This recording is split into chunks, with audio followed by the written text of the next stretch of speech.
Again, welcome everyone to Durisha's spring program and the second class in this 4-class series on death and the afterlife in the Rabbinic and Kabbalistic imagination with Dr. Nathaniel Berman. We encourage everyone to turn on their video if you are able. Also, please feel free to ask questions or make comments by writing them in the chat box here on Zoom or as a comment if you are watching us live on Facebook. And with that, I'll turn this to Dr. Berman. Hello, everybody. Good evening on this beautiful day. So this is our second of our four-part class tonight. And tonight, I'm going to put out there 3 different ideas about the afterlife in Jewish sources. Last time we focused on different existential stances towards death. Tonight we're going to focus on different stances towards afterlife, or different ways of imagining afterlife. So tonight we're going to look at the different, so where was I? Oh yes. The focus is going to be on Kabbalistic imaginations.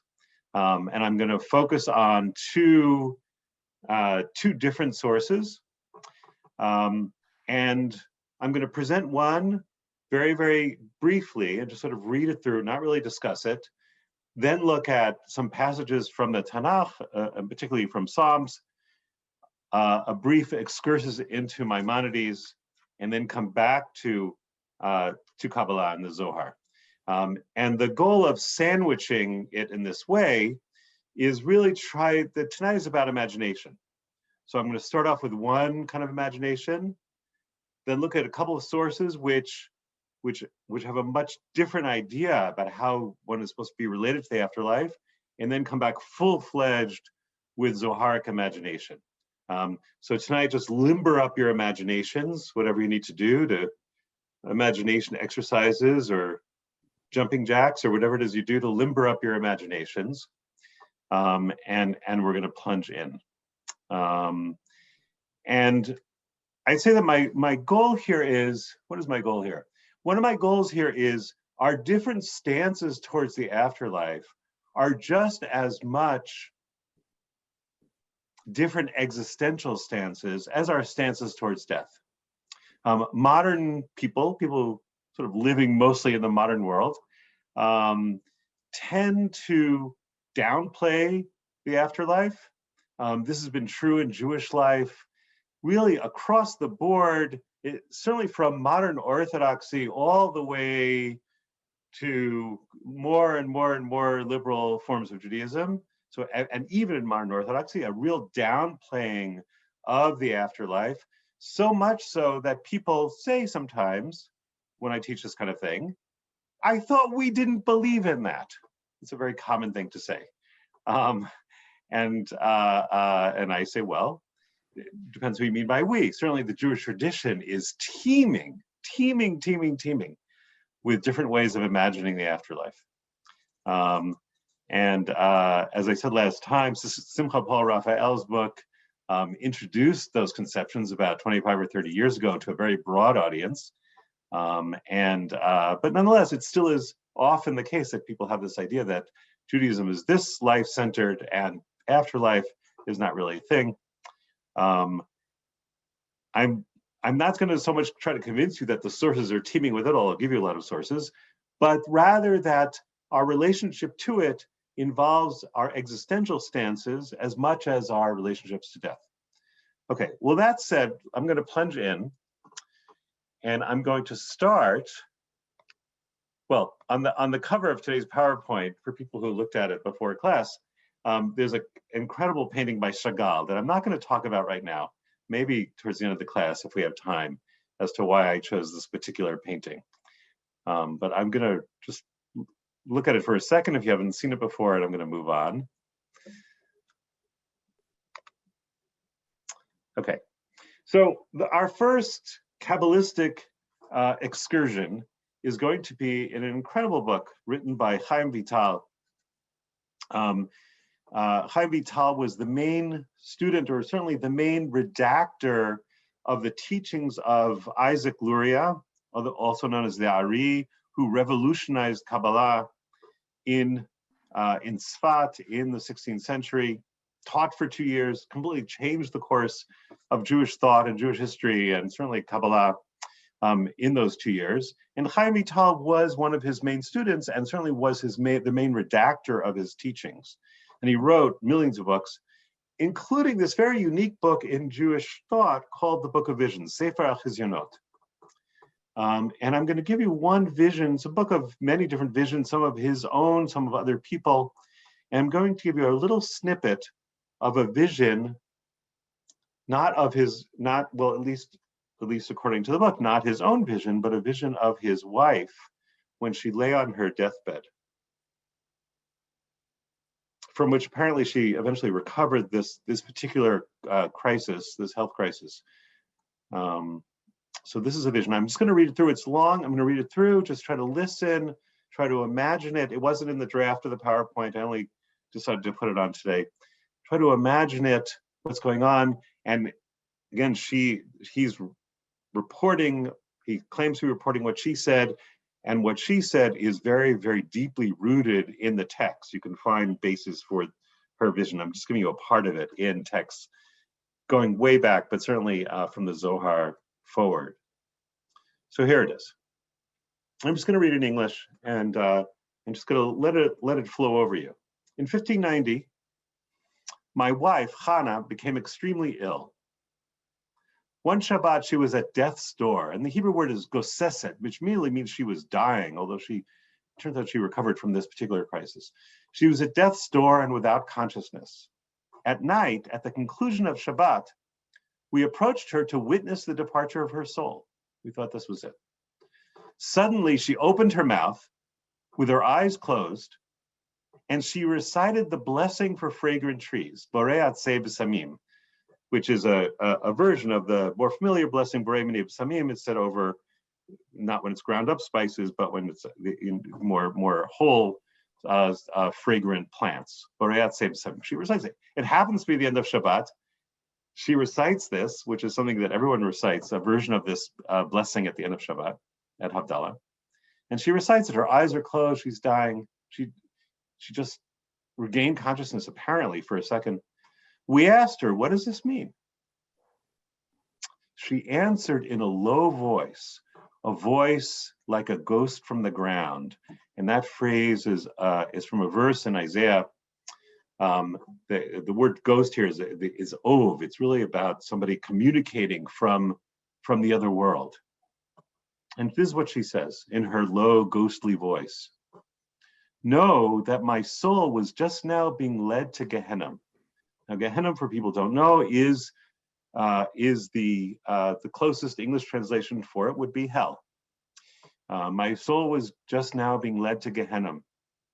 I saw that they were rekindling the fire that is extinguished on the Sabbath, because in Jewish myth about the afterlife, and certainly is very, very strong in the Zohar, the fires of hell are extinguished or at least lowered on Shabbat. And then after Shabbat, they get rekindled, which is one of the reasons they say why you should never make Havdalah too early, because you're rekindling the fires of hell prematurely. So she says this, my soul was being led to Gehenna. They were rekindling the fire that is extinguished on the Sabbath. And I smelled a strong odor of fire and brimstone. Afterwards, they led my soul and the souls of others to a field before the gates of the Garden of Eden, which contain myrtle trees, hadassim, so that we would smell a pleasant odor to remove the sulfuric smell of Gehenna. And hadassim, which most people are familiar with from Sukkot, are actually used in many communities, especially in Edot HaMizrach, at Havdalah, instead of the kind of besamim that Ashkenazim use. And then I recited the blessing, creator of fragrant trees, Boreat Se B'Samim. She saw hell, she saw the Garden of Eden, right? The evil smell of hell, the pleasant smell of the Garden of Eden. And she visited both. Afterwards, they led me to the Garden of Eden and brought me into a large courtyard, planted through with fragrant trees and pleasant fruits. In the middle of the courtyard was a large pool flowing with living waters, in the midst of which was a jet stream, like a geyser. Waters ascended vigorously into the air from below to above, and then descended, falling back, filling the pool. And in the waters of this jet stream, translucent vessels of gold and silver ascended and descended. That's the vision of Hannah, the wife of Chaim Vital, when she was in extremis. She at least they thought she was going to die, although she recovered from that. She has this vision. This is her, as we would say today, a near-death experience. She had a vision of hell, and including its scent, and a vision of heaven, Garden of Eden, including its scent, and then actually a visual tour of the Garden of Eden with its fountains and translucent vessels of gold and silver in the geyser coming out of the pool. And this goes on for quite a while. I've just given you a little snippet from it. What's striking about this vision is, as in all the Kabbalistic visions of afterlife, and in many of the pre-Kabbalistic visions going back into antiquity, is the sensuousness of it. It speaks to all the senses: sight, right? Smell, also sound. She has all these conversations and what follows. It's a very sensuous experience and a very individual experience. She has this experience. She sees the place where her husband is destined to go. It's a very, very synesthetic, full sense experience, right? That's a way of, that's the afterlife. And as I say, this vision that Chaim Vital reports Hannah's having had is deeply rooted, goes back centuries and centuries, the various elements of it. Okay, I just want to put it out there as to begin with that splash. This is one of the deepest rooted visions, Jewish visions of the afterlife, again, reported by Hannah, the wife of Chaim Vital, in 1590. Okay, now we're going to take a step back, okay? Take a step way back to the Tanakh. So there's a lot about what happens after death in the Tanakh. There are many layers, depending on your relationship to the Tanakh. If you think it was written over a number of centuries, there are many different layers, very many different images. Not all of them are consistent. I'm going to give you simply two verses. That's only one particular strand in the Tanakh. And I call this the silence of Sheol. And Sheol, I'd say the closest word, non-Hebrew word for it is Hades. It's an image of afterlife, which is kind of like a faded out version of this life, really faded out, very silent, has a lot of affinities with Greek images of Hades. And two for people familiar with the daily liturgy, two familiar verses or passages. One, we say in the traditional liturgy, every morning in Tachanun, turn, God, rescue my soul, save me for the sake of your mercy, because in death there is no trace of you, or there is no mention of you, would be another way of translating here. And in Sheol, who will acknowledge you? In Sheol, I won't be able to praise you, I won't be able to acknowledge you. So save me so I can still be alive. Because in Sheol, I can't acknowledge you. It's very, very different than what comes later in the Jewish tradition. Another verse, also from the daily liturgy, this time from the beginning of Psukei de Zimra, from people who know the daily liturgy from Mizmor Shir Chanukat Habayit David. And it goes, what profit is there in my blood, in my descent to the pit? Can the dust praise thee? Can it declare thy truth? Ma betza bedami beriti al shachat, hayodcha afar, haygid amitecha. Again, there's one strand in the Tanakh, this idea that after death, this Hades-like faded out thing in which people can't praise God. It doesn't say they don't exist, but they're so faded out, there's no praise of God. So don't kill me, God. Don't let me die, because I want to praise you. And there are many verses like that in Tehillim. Another famous one from Hallel is Lo Meitim Hallelujah Lo Kol Yordei Duma. The dead cannot praise you, neither can all those who descend to Duma, which is another word for Sheol. Okay. Nathaniel, let me just add to that. Go for it. Maybe not for now, but there are two very, very long set of passages in the Bible that actually talk about Sheol, long ones. One is chapter 14 of Yeshayahu, a very interesting description of the kings that are buried there, and it's a prophecy about Bavel.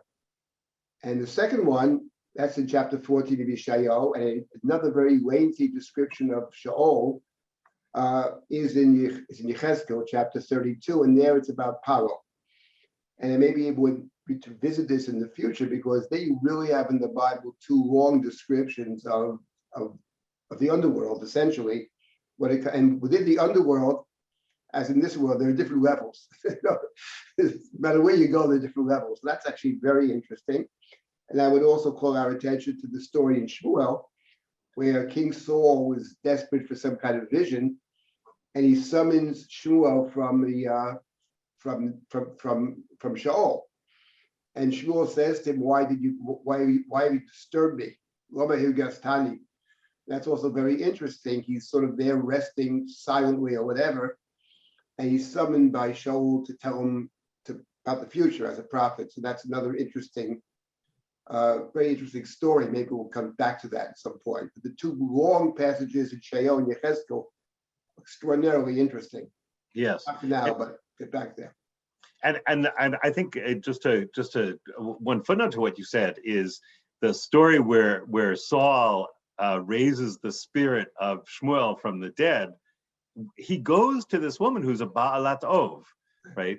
Who is however you want to translate, the mistress of Ov, and basically it is someone who can speak to the dead, who can raise the spirits of the dead, and that's the same word that's used in the verse from Isaiah that Chaim Vital quotes to describe the voice of his dying wife.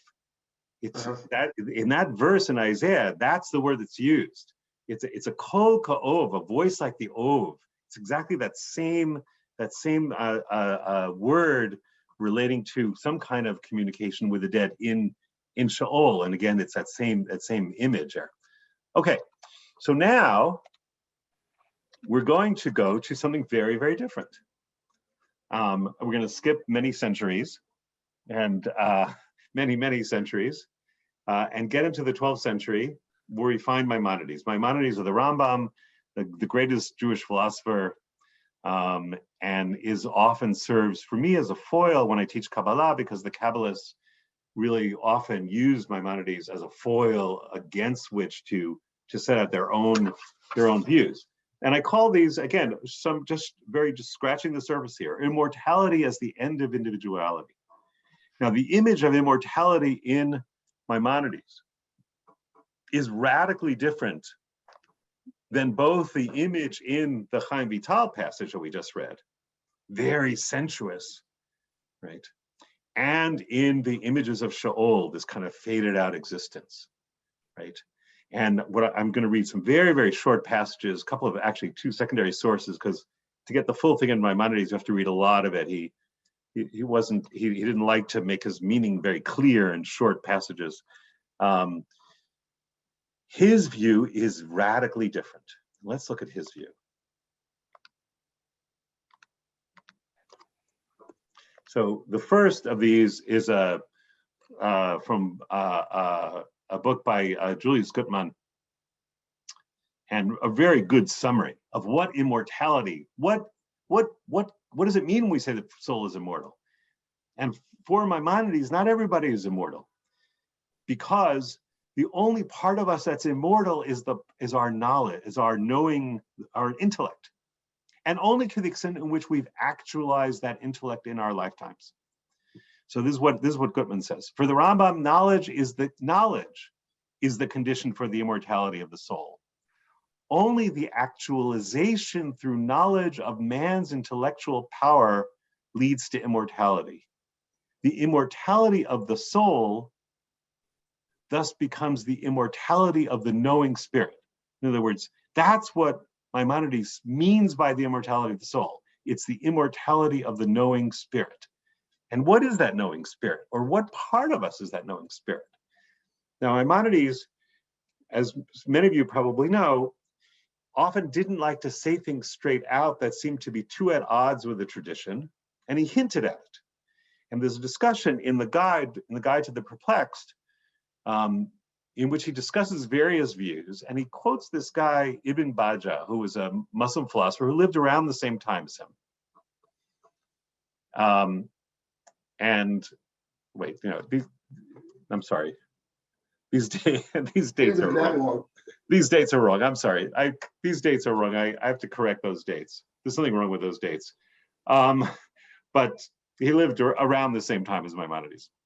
For Ibn Bajjah, in the pure intellect, there are no individual differences. In the pure intellect, there are no individual differences.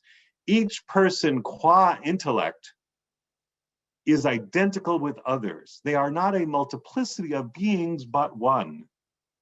The intellect, being regarded as the only portion of man that survives bodily death, this doctrine of Ibn Bajjah means that nothing individual remains after death. And then this is from the introduction by Shlomo Pinas to the Maimonides Guide. And Pinas concludes, Maimonides seems to incline to the opinion of Ibn Bajjah. And if you read the section in the guide, you'll see exactly why Pinas says that, right? That it seems very clear, if you know Maimonides' conception of the soul, it seems quite clear that this is also Maimonides' view. That what happens is the part of you that you activate in your lifetime through intellectual knowledge, through philosophical knowledge, rejoins the active intellect, capital A, capital I, after death. Another word for that is God, right? And that nothing individual, in a way for Maimonides, there can't be anything individual without bodies. And it would take some explaining, but we'd have to spend a lot of time on it. But take my word for it here, and this is why I quoted from this passage. If you look at that section of the guide, you'll see why says that. Maimonides sort of exchanges the price for immortality in a way. For Maimonides is the giving up of individuality. There is no such thing as individuality except with the intellect, and there are no differences between intellects once they're out of the bodies. It also means, by the way, that there's no such thing as hell for Maimonides, right? Because the only thing that's immortal is the part of you that you've activated that rejoins God after death. So there's no hell. The idea of hell is meaningless. There's no such thing as punishment after death. What would get punished? There's nothing left to punish. Nothing of you remains except for your active intellect, and that rejoins God. And sure enough, and here I will cite from Maimonides' own text, sure enough, we find in the Mishneh Torah, in Hilchot Shuvah, he says that.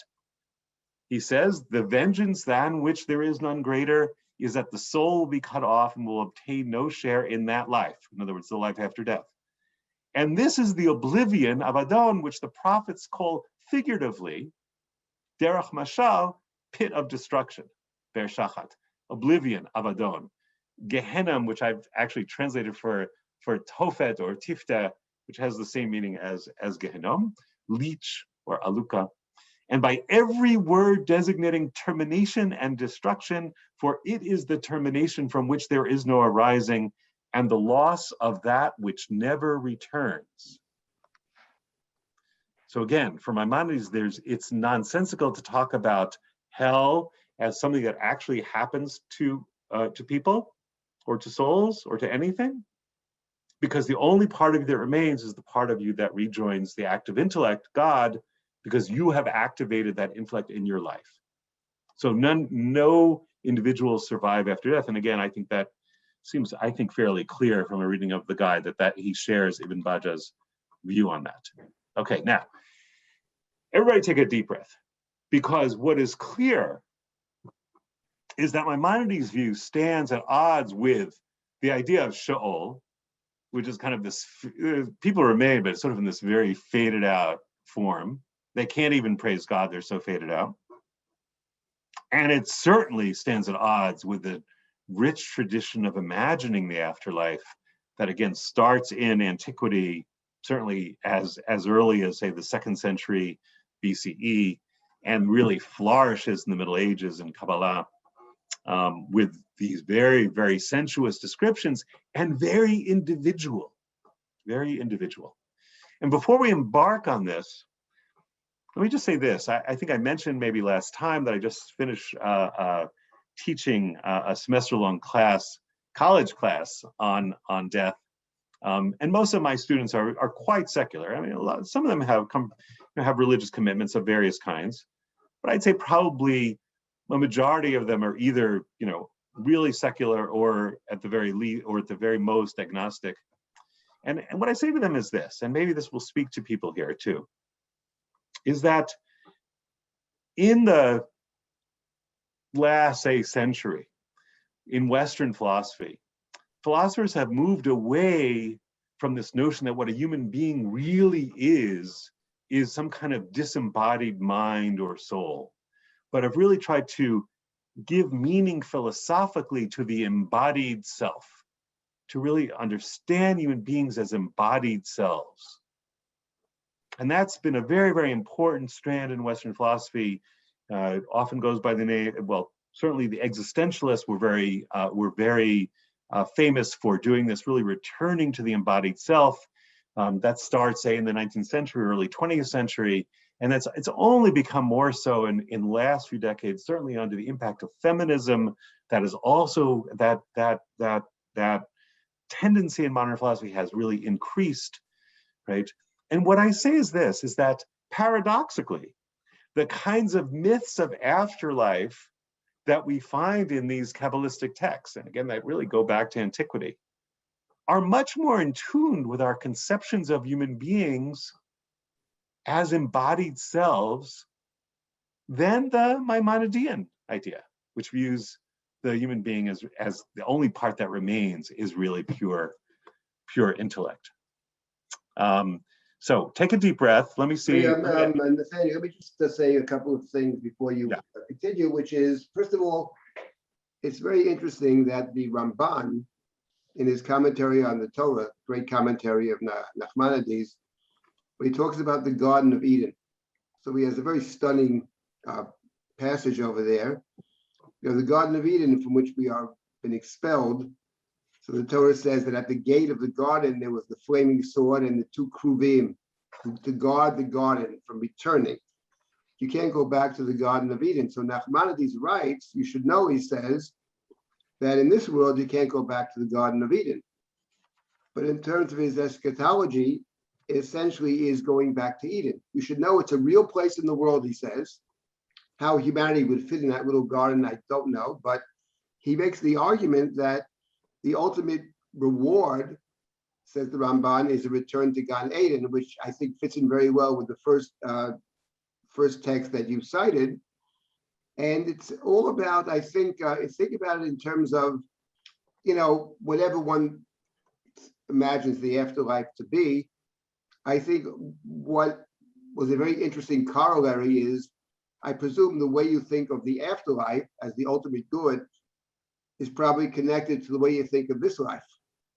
And something like the Rambam, that kind of thinking of the separation of mind from body, and body is sort of discarded or disappears, that's a conception of this world. It's a very rationalist conception of the world. It's about knowledge, it's about study, it's understanding. That's how he starts his guide. That's how he starts his Mishnah Torah. And that's how he ends his Mishnah Torah. And for the Ramban, it strikes me as a very different conception of the ultimate good, which is the intertwining of soul and body for the Ramban.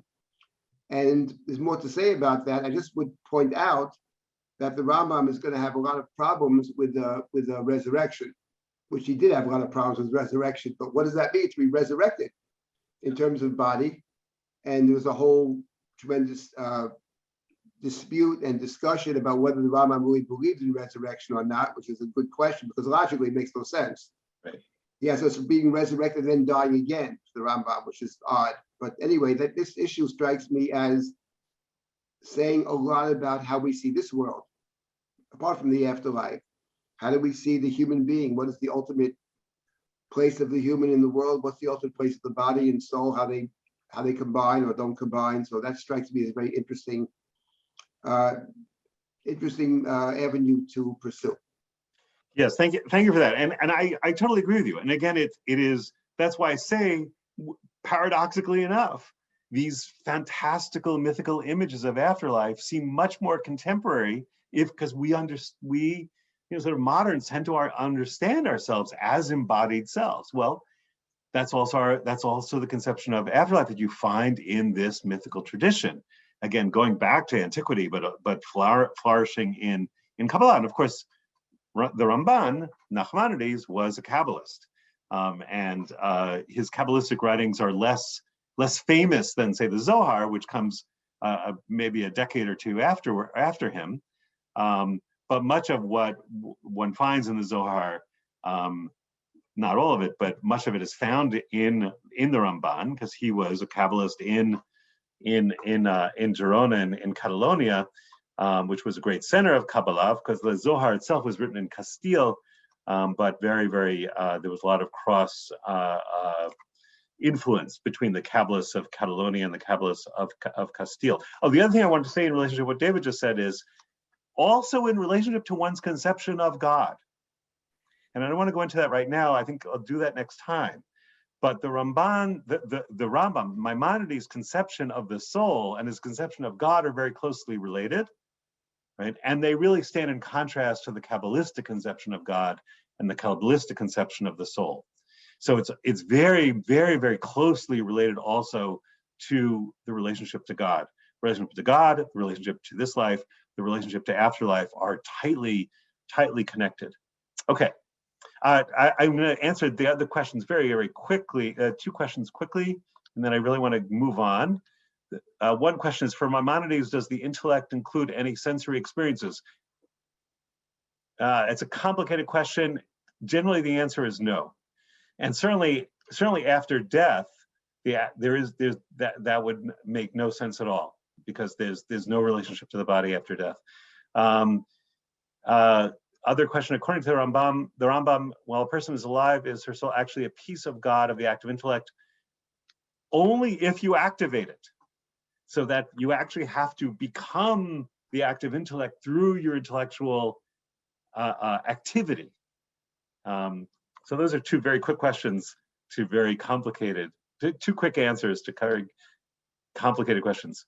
Okay, now we're off to the Zohar, the ethereal body. So what do we mean? How should we understand? What are we supposed to mean when we say that there's some kind of bodily experience after death? How to understand that? And the Zohar, again, the great Kabbalistic anthology written mostly in Castile, in Spain, in the end of the 13th century, is very insistent, and the Ramban is too, on this notion that there is an ethereal or spiritual body after death. And here are a couple of passages on that. After death, Ruach, spirit, enters the earthly Garden of Eden. And we're not going to get into this so much tonight, but in the Kabbalistic conception, there are actually not one Garden of Eden, but there's actually two Gardens of Eden, one on earth and one in a different realm, right? And different people merit to enter different levels of the Garden of Eden. And we'll talk about this more next time. After death, Ruach, spirit, enters the earthly Garden of Eden, where she is formed into an image of the body of this world. So after death, one gains another body, right? A kind of ethereal or spiritual body that is in the same image of the body of this world, of the body that you were in this world, in a certain garment that she dons there. And this notion that this body is a kind of garment. Very closely connected ideas. And listen to now what he says. She revels in pleasures and delights of the garden's radiance, right?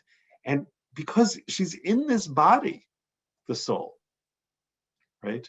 And this pleasures and delights, and the Aramaic words are really evoking pleasures, hana'in v'kisufin. And on Sabbaths, new moons, and festivals, she ascends above, right? Enjoys there, takes the pleasures there, and returns to her place. Where she's going above is the heavenly Garden of Eden, and we'll get to more detail there then. So the image here is that after death, it's not just static. There's a whole journey after death. The spirit enters the Garden of Eden, right? Has all kinds of pleasures there with this after death body. And then on Shabbat and festivals and new moons, it goes somewhere else, goes into the upper Garden of Eden and has other kinds of experiences there. And at the end of Shabbat comes back into the earthly Garden of Eden. So it's not just you rejoin the active intellect and that's it, basta. There's a whole experience there. And it's very closely related to this notion that there's a body after death. There's an after death body. And it also preserves individuality. And this is something I really want to stress here. The body and individuality and pleasures are all connected. And they're all things that are inconceivable really from Maimonides. And they stand in sharp contrast to the image of Sheol as well, in a different way. Now, what is this body exactly? Well, there are lots of different ideas about it in the Zohar. Here's another passage. It turns out you have this body not only after death, this spiritual body, but also before life. All those inhabitants of the world existing in every single generation stood before him, before God, in their images before they came into the world. Even all those souls of humanity are all engraved before him in heaven, in the very image that they assume in this world. Bahu dyukna mamash, right? Actually, I'm reading as though the Aramaic is going to be helpful here. Hahu dyukna mamash, this word here it's the Aramaic version of the Hebrew dumut. When we talk about God created human beings in his form, in his image and in his likeness. It's in his tselem and in his dumut. And dyukna is the Aramaic word here for dumut. So they exist before life in that ethereal body, and as well as afterlife in that ethereal body. And that's, again, part of the individuation. This notion of radical individuation at all stages. That is a very, very strong emphasis in Kabbalah. Okay, take a deep breath.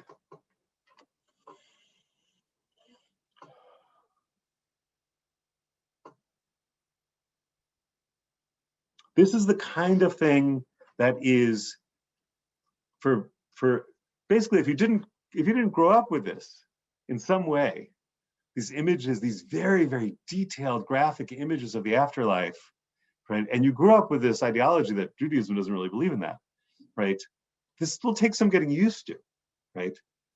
The idea of, again, this ethereal body, this idea of the pleasures, this idea of journeys and experiences after death that have a sensuous component. Okay. And now we're going to go to two passages in the Zohar that are, well, the second one is a very concise. There are lots of different stories about what happened after death in the Zohar.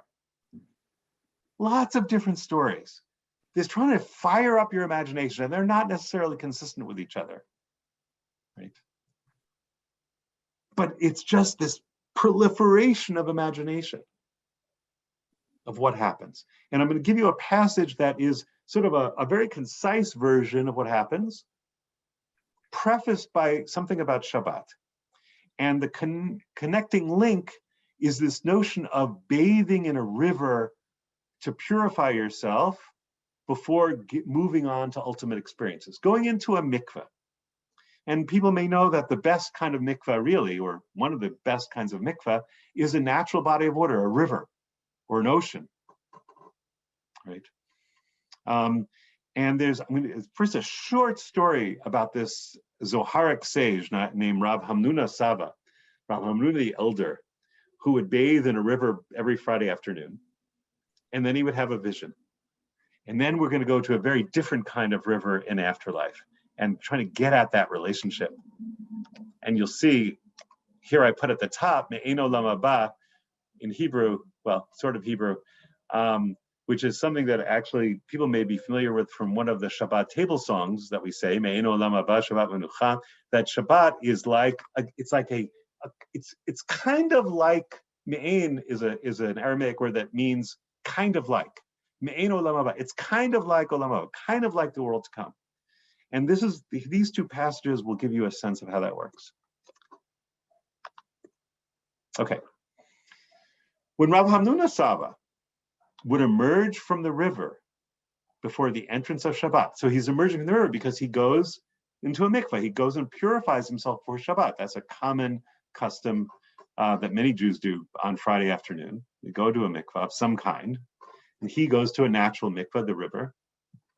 So when he emerges from the river before the entrance of Shabbat, he would sit for a moment, raise his eyes and rejoice, saying that he was sitting to see the joy of supernal angels.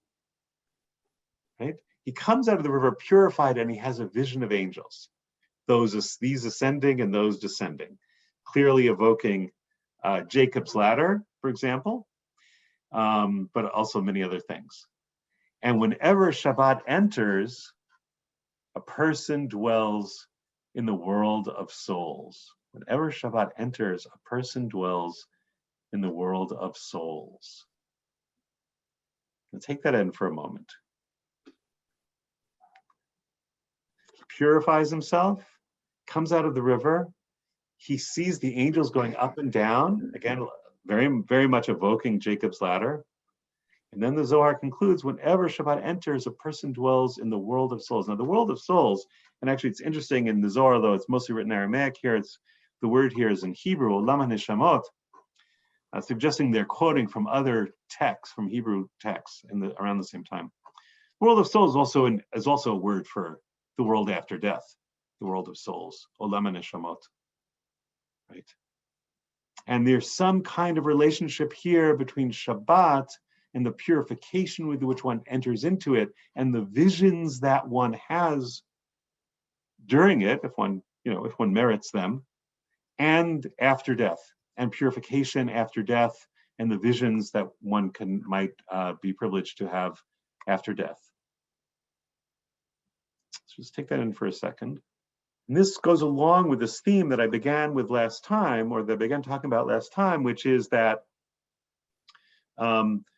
in Jewish materials generally, and actually David made a comment very much related to it, and certainly in the Kabbalistic materials, there isn't a binary of death-life. You have a whole life and then you have a whole death.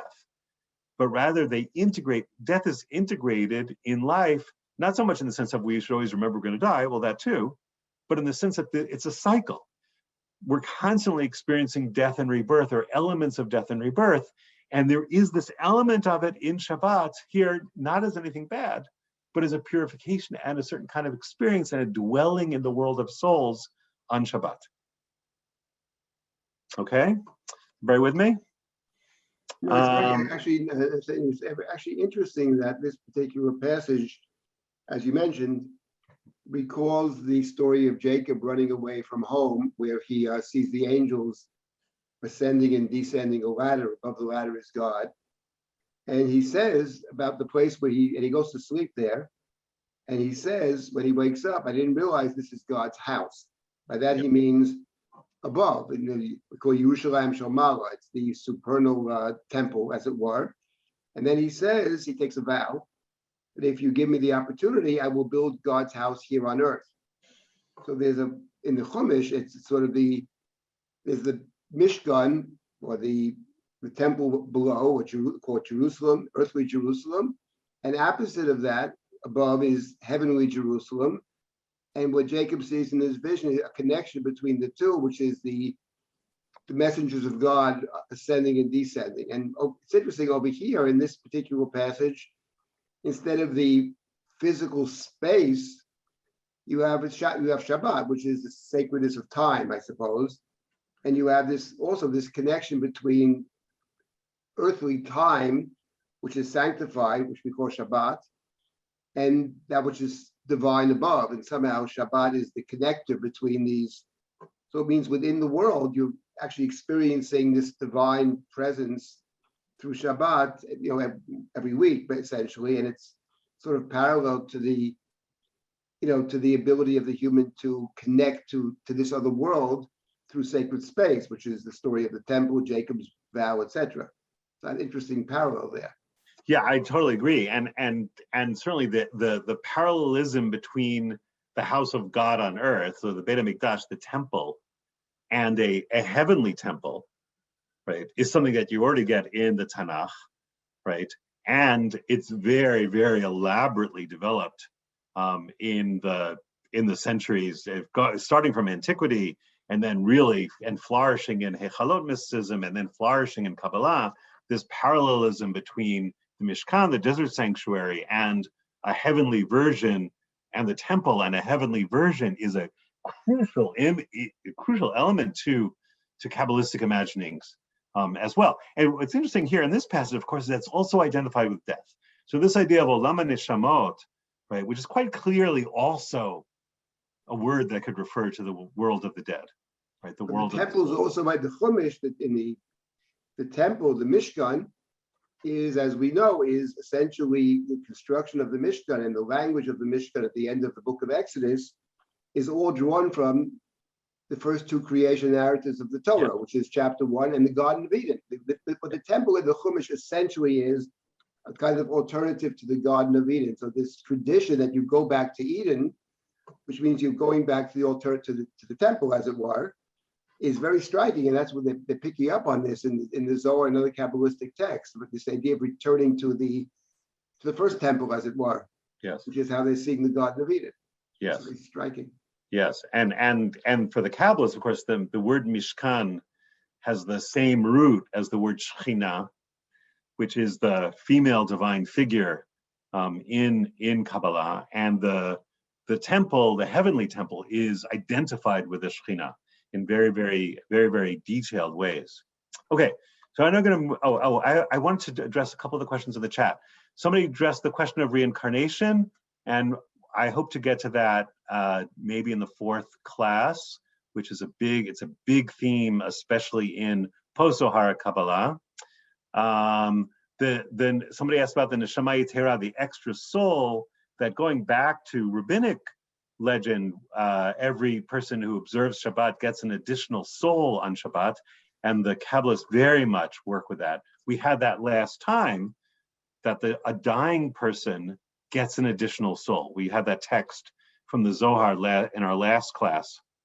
So that image of the extra soul really does come. The idea that you get in Kabbalah that the dying person gets an additional soul and is able to have visions that a person in their lifetime can't have, I think very much draws on that rabbinic notion from antiquity of the idea of an additional soul on Shabbat, another link between Shabbat and death.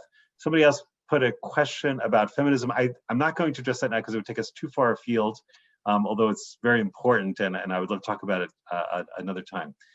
Okay, I'm going to go on to the next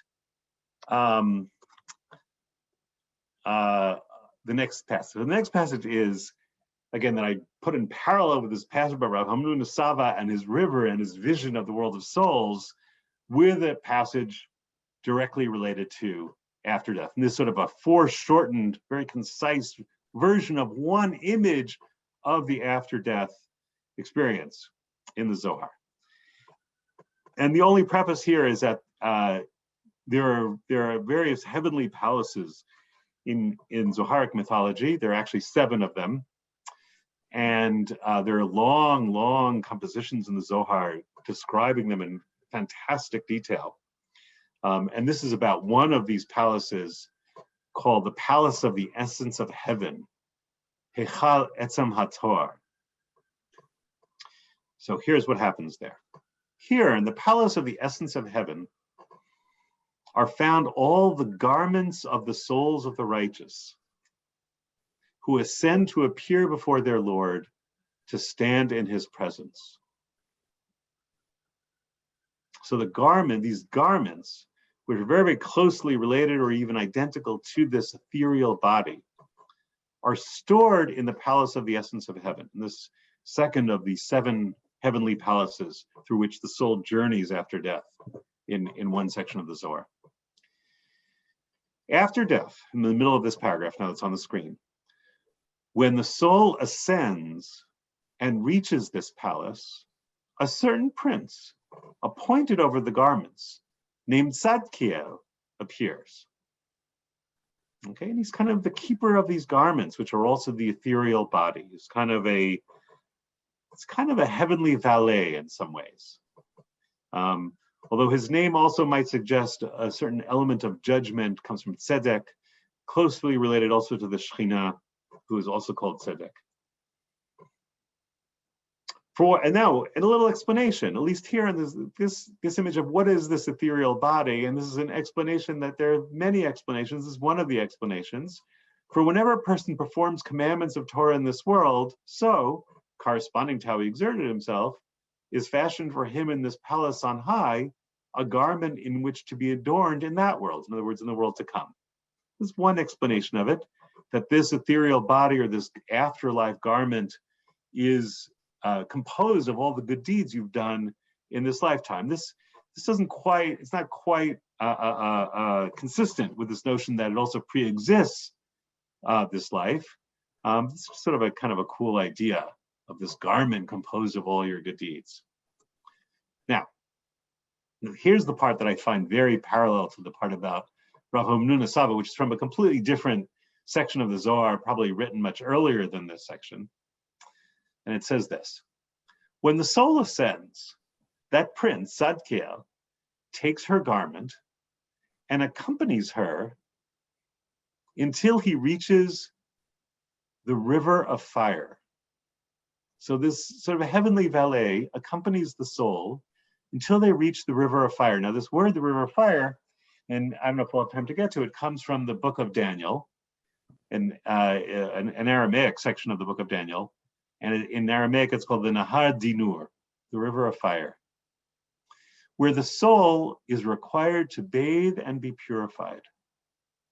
So this is the idea that there's a heavenly mikvah, a heavenly river, just like Rav Hamnuna Saba and many Jews go to a mikvah, river, an ocean, an indoor mikvah on Sabbath Eve. Right? And then Rav Hamnuna Saba has this vision of the world of souls. So this soul goes up, and the first stage is going into this heavenly mikvah, which is a river of fire, where the soul is required to bathe and be purified, right?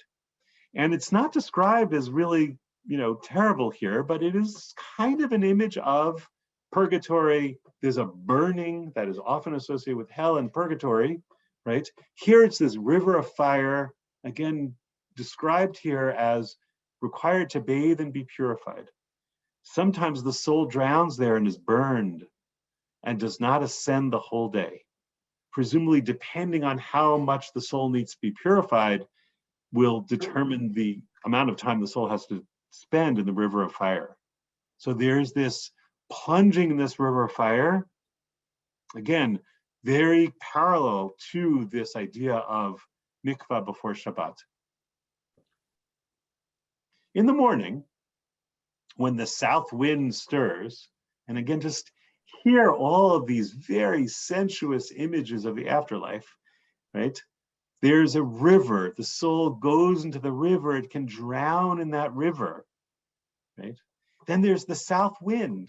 Now the south in Kabbalistic geography is associated with divine loving kindness, of chesed, right? So the south wind is always a healing wind, as opposed to the north wind, which is the wind of judgment and punishment.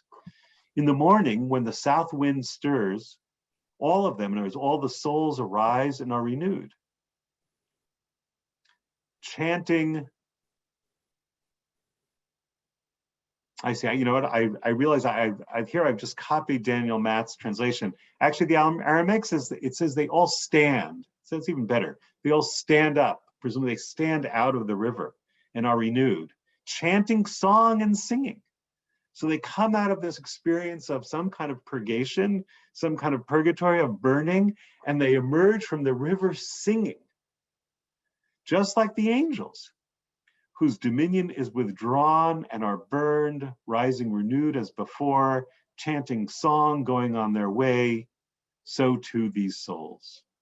And here the parallel is with it's actually a rabbinic midrash from antiquity, from 4th century, 5th century, thereabouts, that says that, and if we get to it, I have a text at the end of this PowerPoint on it, that angels only last one day. And at the end of the day, they're burned, and then new ones arise the next day. Here, the Zohar, many centuries later, is working with that midrash, changes it a bit, says that the angels are burned, and then they rise renewed every day rather than new ones, right? And says this is just like the souls. So now the image of afterlife of the souls in the Zohar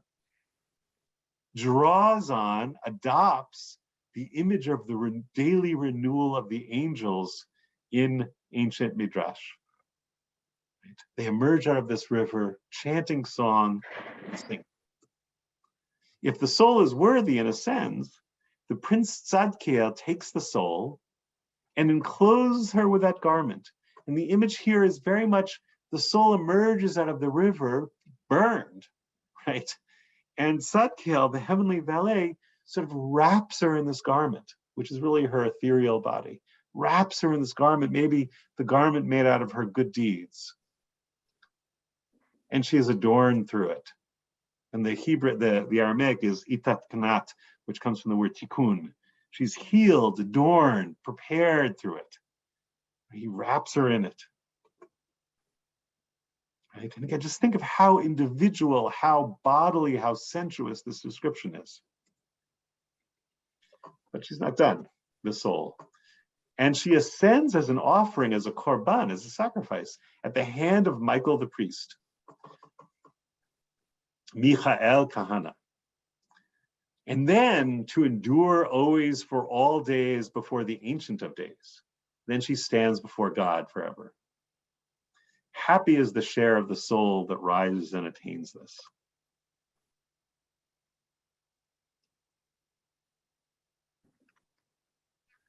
Actually, it's very interesting, that the I think some of the Hasidic texts pick this up, which is that the Torah, or the good deeds, the Torah, the mitzvot, are basically garments, which means they're not the soul itself. There's something, a garment is what you wear, but it's not really you. And there's something else about the soul. The soul pre-exists this world and postdates it as well. And somehow the purpose of this world is to attain the right garments, but the garments are not the person or the soul. Something very interesting, and I think that leaves open some very interesting ideas about, in other words, there are good deeds, there whatever it is, there's study, but that's not necessarily identical to the soul. The soul is something else. I think that's a very interesting, and I think that's very within the Zohar, and I think within Hasidic thought, that's very important point that they make about purpose of the world is to cleave to God. The soul cleaves to God. The Torah may help you cleave to God. The good deeds help you, but there's something beyond that or apart from that, which is much deeper, which is what the soul really is. So I think that's an interesting idea, and I think the ramifications I think are very broad and quite interesting. And the only thing I would say, the gloss I would put on that is that I think that what the Kabbalists, and I think in that they're really going back into it. I mean, I think that they share with the writers of antiquity, starting maybe in the 2nd century BCE and then going through rabbinic writing, is also the individuality, right? And in a way, they're working against Rambam. For the Rambam, if there is no body and there is no garment, then there is no individuality. right? And that's why I think in the Rambam, there is no individuality after death, right? The most you can hope for which the Rambam is the highest thing, is simply losing your individuality and rejoining the active intellect, and then only if you've activated your active intellect in this life, right? And really, in the Rambam, there is no, I think, and I think that is the most fitting interpretation. There is no individuality in the afterlife. It's, again, there's survival only to the extent in which you lose individuality and join God or join the active intellect.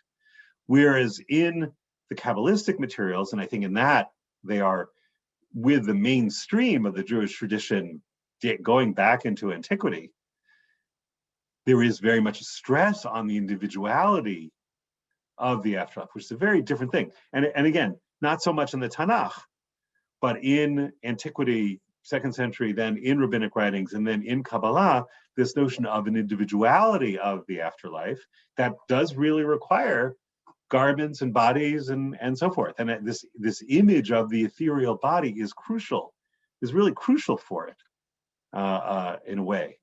And let me just put. I mean, it's not about knowledge for the Zohar. Not at all. Maybe part of it, but it's more about, I would say, cleaving unto God. Yeah. It's a relationship that one has. Yes.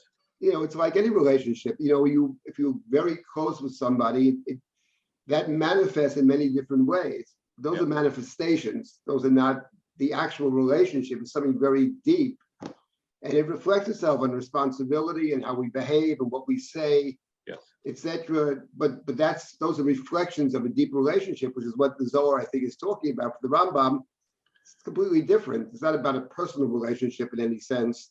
Yeah. And to the extent that it would be, it's about knowledge or understanding more than, for the Zohar, it's put in very human terms. Yes, I agree with that. And also the even the words, the Zohar likes to play with certain words that the Rambam likes and give them a completely different meaning. So, for example, in the Zohar, the Rambam talks about belief, emunah, right? And he really means assent to a proposition. So the 13 principles of faith in the Rambam, they're really things you're supposed to believe. You're supposed to agree with. I agree with, there are 13 propositions. You have to sort of check them all off. I agree with this, I agree with that. But the propositions don't care whether you believe in them or not.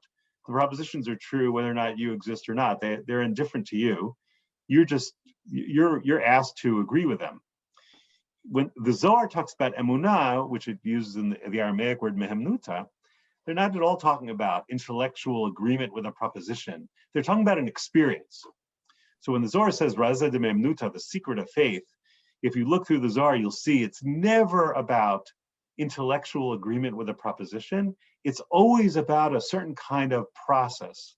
And that is usually a process of unification, either within the divine or between human beings and the divine.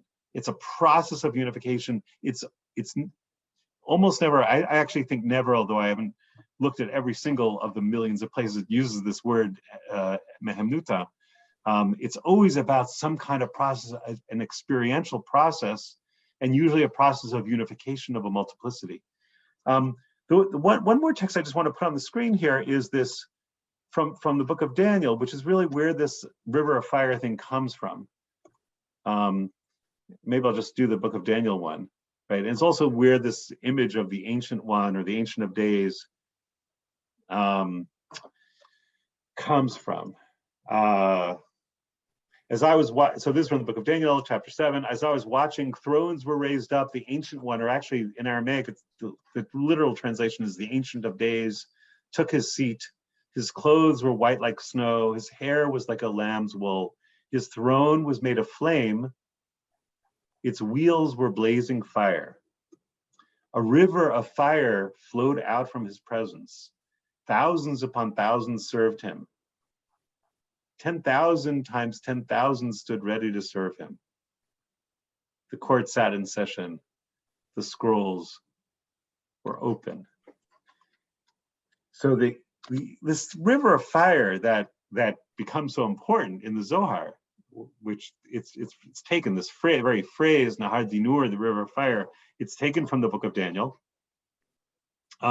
is this river that's flowing in front of God, in front of the Ancient of Days, Atik Yomin, right? It's flowing in front of God, right? That's the image of the river of fire in the book of Daniel. The Zohar takes it and says, that river of fire that's flowing before God, that's the place where souls after death go to be purified, to be burned and purified. And that's where Tzadkiel, sort of the heavenly valley, is standing there with the garment to wrap the soul in when she emerges from the river.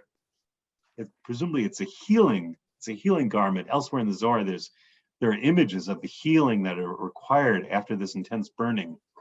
And then she's ready to stand before God, right?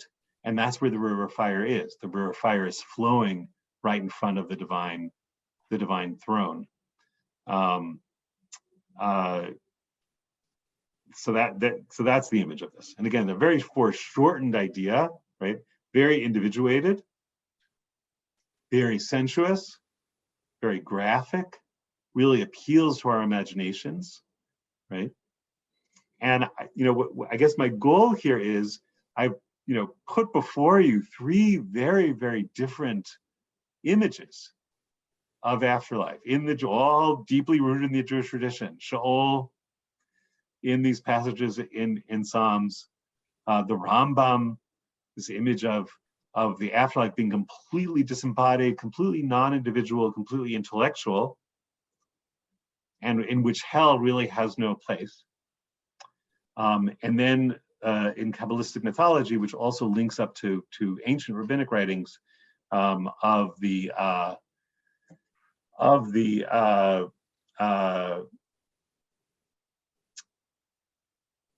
I'm sorry, I spaced that because I'm looking at the questions in the chat.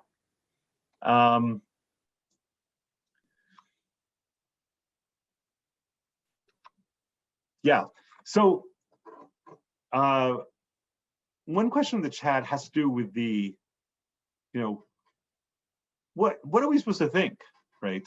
And one of the great things about the Jewish tradition on this, as in all matters, is that there's a wealth of stuff there. There's a wealth of different stuff there, right? There is a wealth of different images of God in the Jewish tradition, an incredible wealth of different images of God, right? There's an incredible wealth of different images of the soul. There's an incredible wealth of different images of the afterlife, right? Some might appeal to you more than others. Some might appeal to you some days or some periods of your life more than others. They're all there in the Jewish tradition. In these very, very graphic images of the afterlife, even in one sort of work that's more or less written at the same time, the Zohar, there's lots of different images of these. Because of course, as Shakespeare said, that death is the undiscovered country from whose bourne no one returns. So it's a deployment of our imagination, right? And the very details of this, I think, is what for me makes it existentially exciting. It's the detail, right? It's not just, afterlife, I'm sure it's something sort of vague that I can't really imagine, right? Which is what people often say. It's, something, I can't really imagine it. The Zohar is saying to you, imagine it. Deploy your imaginations on it, right? And if you look through the entire vast Zoharic literature, you'll find lots of different ways of imagining it. Deploy your imaginations on it because it's really important, right? It's existentially really important to deploy your imaginations on it. You can think this, you can think that, deploy your imaginations on it, right? It's similar with the Zoharic idea of God, which is something we'll talk about next time, right? The Rambam also says about God. What does it say about God? God is something you can't imagine. Whatever you're thinking God is, the Rambam Maimonides says to you, you're wrong. Tell me what you think God is, you're wrong. He must have been a great teacher, right? He asks a question. Okay, class, tell me what you think God is. Johnny, tell me what you think God is. You're wrong. Sally, you're wrong. Right? That's what the Rambam says. He says the more you can negate about God, the closer you are to knowing him. So think of lots of different things you think about God, you're wrong. right? That's the Rambam. He would say the same thing about the soul, actually, right? That's one path in Judaism. It's actually a very, very, in modern times, really from the 19th century onward, it's become a very, very common way of understanding Jewish ideas about God. Completely different than the Zohar. The Zohar has very complicated and detailed descriptions of God and different faces of God, and some are male and some are female, and they have sex with each other, and they have offspring, and they have rupture with each other, and they have adventures, and they have all kinds of things, right, going on. Use your imaginations, and that's the pitch here about the afterlife. And this is just one way, as I say, of imagining it and how these things are connected: individuality, bodies, imaginings, purification, and so forth. And then going back to the beginning of the session, that story that Chana, Chaim Vital's wife, tells is actually quite different. It's actually a different sort of set of images involving hell and the sulfur, a very different image that you also get in the Zohar, but a very, very different image than here. I see we have a couple minutes left. I can actually take a couple of questions if people have them. Somebody writes in the chat, growing up as a Reformed Jew, I think I was told the Rambam version. Yes, you probably were. And you know what? Growing up as a modern Orthodox Jew, I was told the Rambam version. Somebody else writes, I was told there was no hell. Right, that's a very common thing that Jews are told, that Jews don't believe in hell. Why were these books forbidden? Somebody asks. Well, that's a complicated historical question. I wouldn't say that they're forbidden exactly. Various restrictions were put on them at various times. And there were various ways in which Kabbalistic books were backburnered, were so this isn't for you, or this isn't important. And there are at different historical periods, Kabbalah was more or less prominent. So probably from about the 16th century to the 19th century, Kabbalah was the predominant way that Jews understood Judaism. All over. In Europe, in the Middle East, in North Africa, it was the predominant way for several centuries.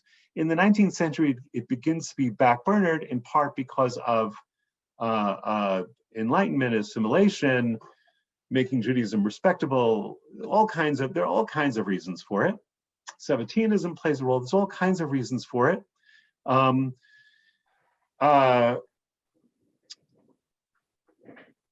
I'll tell you a personal story is that I found out, it's kind of late in life, because I may have been in my 30s or 40s, that my great-grandfather studied the Zohar, which I was really amazed by because I had already been studying the Zohar for a long time, and I didn't think anyone in the family did.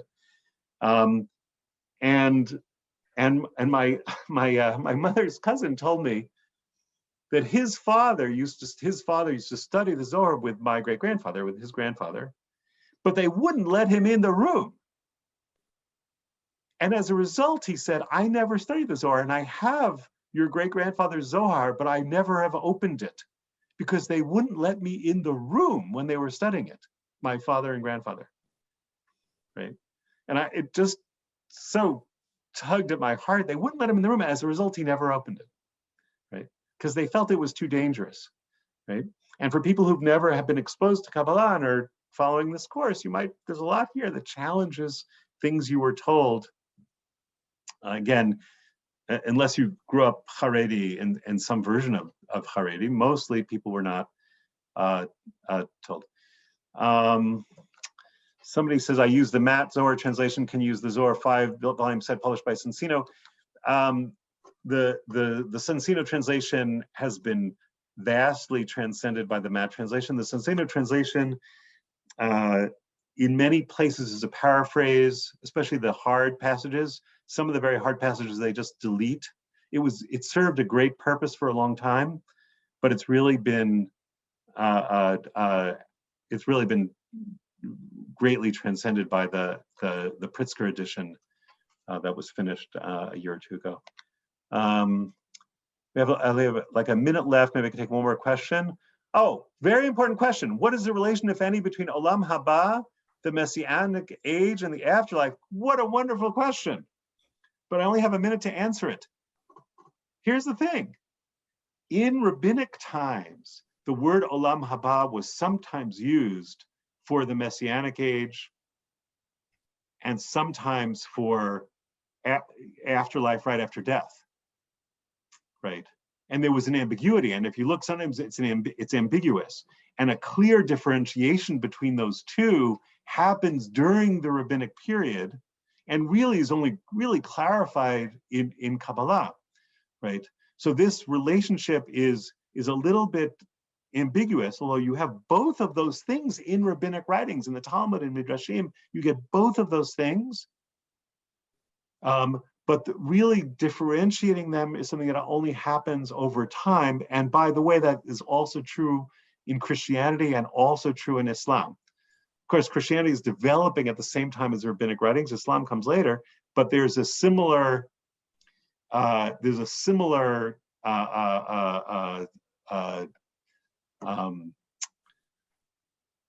ambiguity. So it's very, very important question. In Islam, for example, the period between death and the resurrection, final judgment, is often likened to a sleep. Very, very interesting. In early, well, I should stop now because I know it's 9:15 and we're supposed to stop now. David, unless you have some closing words. Just, I would say, no, I'm looking forward to next week. Just to say something in defense of the Rambam. Not that he needs my defense, but I think what's important about the Rambam, what he emphasizes, I wouldn't say he does see God as other, no doubt, but on the other hand, he talks about attributes of action, Rachum v'chanun, the way we should behave. But I think the Rambam, when you read the Rambam, injects a certain note of uncertainty about God that we don't know. And I would say that I also find a lot of the Zohar very appealing, but I think it could lead to people thinking that they really know what's going to happen. And in point of fact, nobody knows. So I think it's important, there's a certain sense of called humility or uncertainty, which I think the Rambam's thinking in general engenders. I think that's important. But I look forward to continuing and about Olam Haba, about resurrection, about reincarnation, which we'll touch upon. And I just want to say the last thing about what you said, and I'll say it very briefly, which is the Rambam expresses doubt about what we don't really know by saying whatever you think is wrong, right? And he actually says this, whatever affirmative thing you think is actually wrong. It's not just we don't know, you're wrong. Right? And he says you have to negate every affirmative statement you could possibly make, and that's how you get closer to knowledge. The Zohar expresses its humility in a different way, I think, right? By giving you lots of different inconsistent descriptions, right? By proliferating the imagery, right? It also doesn't tell you what to think because the Zohar, which is like an anthology, a vast anthology, has lots of inconsistent descriptions and is really firing up your imagination. And again, I think that some appeals, some people, some other people, for me, right, I would rather be invited to proliferate my imagination in multiple and perhaps inconsistent ways than being told, no, you can't think that, and you can't think that, and you can't think that. So anyway, that's just my pitch for Kabbalah. But I fully recognize that the Rambam is very appealing in many ways, and I'm sure that my intellect doesn't even begin to be on the same plane of existence as his, and will never do so. Okay, so next week we will. My plan really is next week is to look at parallels between the different aspects of the soul and different aspects of God. And in a particular Zoharic passage, which is really quite amazing in terms of a relationship between the three parts of the soul and three different parts of the divine. So I hope to see you all next week. Have a great week and use your imaginations if that appeals to you. Bye. Thank you, Dr. Berman. This was Thank very you. interesting. Looking forward to the third class next week. And thank you, of course, to everyone who joined us today on Zoom, on Drisha Live, and also on Facebook. We continue our spring program tomorrow evening at 8 p.m. with a class on the legacy of the 10 plagues with Dr. Malka Simkovich. So we hope to see you there as well. In addition, we always have many classes happening, so you can find out more information as well as the registration links on our website at www.drisha.org/classes. Thanks again for the opportunity to learn with you today, Dr. Berman. And again, thank you to everyone who attended. We really hope to see you in one of our upcoming classes here at Drisha.